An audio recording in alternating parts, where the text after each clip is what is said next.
নমস্কাৰ বন্ধুসকল, মোৰ নাম দীপ শৰ্মা আৰু মোৰ ইউটিউব চেনেল দীপ ব্লগছত আপোনালোকক স্বাগতম জনাইছোঁ। আজি এটা নতুন কাহিনী আৰু নতুন কথাৰে আপোনালোকৰ মাজত লৈ আহিছোঁ এটি বিশেষ সৰু গল্প। এই গল্পটোত দুজন বন্ধুৰ কথা কোৱা হৈছে।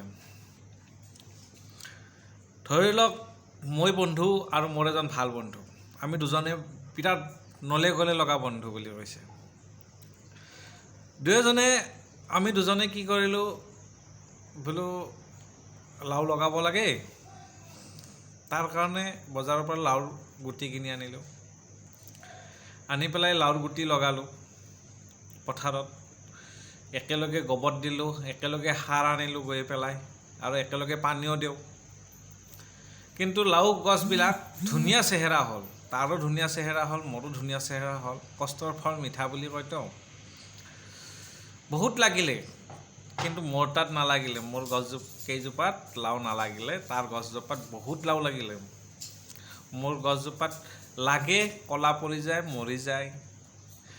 কিবা বেমাৰ লগা বুলি ভাবি সাৰবিলাকো আনি দিলোঁ, সাৰ দিলোঁ, তাৰপিছত কীটনাশক দ্ৰব্য আনি দিলোঁ বীজ ভাণ্ডাৰৰ পৰা, কিন্তু লাওবিলাকৰ চেহেৰাটোহে ভাল হ'ল, লাওটো নালাগিলে এটাও। এতিয়া মোৰ বন্ধুৰ ঘৰততো লাও লাগিলে না। তাৰপিছত বন্ধুৱে দিয়ে মোক মাজে মাজে খাব দুই এটা, কিন্তু দিলেও নিজৰটো নিজৰ। আৰু এটা মনত এটা হিংসা ভাৱ আহিলে, চালা একেলগে ইমান কষ্ট কৰিলোঁ, একেলগে ৰুলোঁ, একেলগে বীজ আনিলোঁ, একেলগে গোবৰ দিলোঁ, একেলগে সাৰ দিলোঁ, একেলগে পানী দিলোঁ, লাও একে চেহেৰা হ'ল, কিন্তু লাওত ফল নধৰে।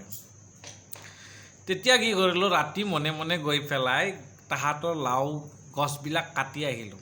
10-15ডাল লাও গছ আছিলে, ময়ো লগাইছিলোঁ 10-15ডাল, সিও লগাইছিলে। গোটেইকেইডাল কাটি পেলাই গুৰকেইটা কাটি থৈ আহিলোঁ। নেক্সট দিনাখন ৰাতিপুৱা কোনে কাটিলে লাও গছবিলাক।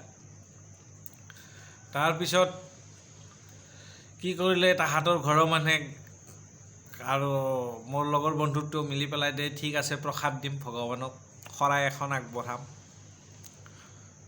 ভকত মাতি পেলাই ভগৱানৰ ওচৰত শৰণ লৈ পেলাই সেৱা কৰিম। যোনে এইবিলাক কুকৰ্মটো কৰিছে, বেয়া কামবিলাক কৰিছে, ইয়াক দেখক ভগৱানে, সেই বুলি কৈ কিনে দিন বাৰ ঠিক কৰিলে। আমি ভকত মাতিব, মোকো মাতিলে বন্ধুই, ময়ো একেলগে ভকত মাতি লৈ আনিলোঁ। শৰাইৰ কাৰণে কল আনিব গ'লোঁ, প্ৰসাদ আনিব গ'লোঁ পূজাৰ কাৰণে, শৰাই আগবঢ়োৱাৰ কাৰণে। বন্ধুই মাতিলে, তাৰ লগত ময়ো গ'লোঁ। গৈ পেলাই বজাৰৰ পৰা মোটামুটি 1000-1200-1500 টকাৰ আমি পূজাৰ সা সামগ্ৰী লৈ আনিলোঁ। আনি ভকত মাতি পেলাই গধূলি টাইমত প্ৰসাদ চসাদ দিলে। দি পেলাই তেতিয়া ময়ো সেৱা কৰিলোঁ, বন্ধুৱে সেৱা কৰিলে, তাহাঁতৰ ঘৰৰ মানুহে সেৱা কৰিলে। চবে সেৱা কৰিলে যে যোনে এই বেয়া কামটো কৰিছে তাক মোক দেখুওৱা ভগৱান, সেই বুলি সেৱা কৰিলে। মই আৰু ভগৱানক সেৱা কৰিলোঁ, হে ভগৱান, আজি যদি মই লাও গছ কেইডাল কাটি নাহিলোঁ হয় ৰাতি মনে মনে, তুমি এই শৰাই খান, এই 1500-1600 টকাৰ যি বা 2-3 হাজাৰ টকাৰ যিখিনি বজাৰ কৰিছে আৰু পূজাত তোমাৰ নামত, এইখিনি বজাৰ কিন্তু তুমি নাপালা হয়। আৰু মই লাও গছ কেইডাল কাটি থৈ অহাৰ কাৰণেহে এইখিনি প্ৰসাদ তুমি পালা। এতিয়া বন্ধুসকল, এইটো কথাটো এটা মন কৰক যে আমি ভগৱানক বিপদতে মাতোঁ, বা যেতিয়া আমাৰ টান পৰে, যেতিয়া আমাৰ মন বেয়া লাগে, যেতিয়া আমাৰ দুখ লাগে, সেই সময়তে মাতোঁ, তাৰমানে সেনেকুৱা কথাটো। এতিয়া তাহাঁতৰ দুখ লাগিলে বা মন বেয়া লাগিলে বা অশান্তি লাগিলে, ৰাগ আহিলে, খং আহিলে মোৰ ওপৰত, মই বুলি নাজানে ধৰি লওকচোন, বা ভগৱানক মাতিলে, প্ৰসাদখিনি দিলে, নহ'লে এনেইতো ইমান খৰচা কৰি কিনে পূজা পাঠ নকৰিলে হয়। এতিয়া ভগৱানে কাক চাব? কথাটোতো সঁচা কথা। মই যদি লাও কেইডাল নাকাটিলোঁ হয়, তেতিয়াহ'লে